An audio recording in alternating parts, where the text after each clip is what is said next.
মাত্র বাজে 9:30, আর এদিকে আমার বরের ওখানে বাইনা হয়েছে চিকেন ভর্তা নাকি খাওয়ানোর ইচ্ছা হইতেছে। তাহলে আমি আর দেরি করছি না, এদিকে বয় দিয়েছি চিকেন সিদ্ধ। তো চিকেন সিদ্ধটার মধ্যে এদিকে কিন্তু আমি গোলমরিচ, তারপর একটুখানি হলুদের গুঁড়া আর একটুখানি লবণ দিয়ে কিন্তু চিকেনটা আমি সিদ্ধ বয় দিছি। আর এদিকে লয়ে এলেছি পেঁয়াজ, আদা, আলু, এলেছি লেবু। আমি তো চিকেন ভর্তার মধ্যে একটুখানি লেবু দিই, তোমরা কেটা কীভাবে করো কমেন্টে কইও।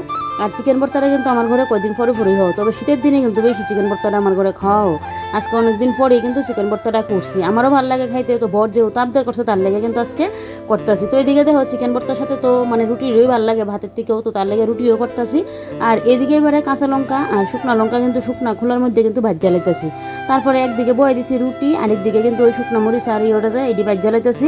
তেল কিন্তু দেওয়ান জানা একদম শুকনা খোলায় কিন্তু এটি বাজন লাগে। তো এবারে হামান দিস্তার মধ্যে একটু মানে সেচ্চালামো। আর এদিকে দেখো এবারে সেচ্চা টেচ্চা সাইডা এদিকে চিকেন ভর্তা মাখা হয়ে গেছে গা।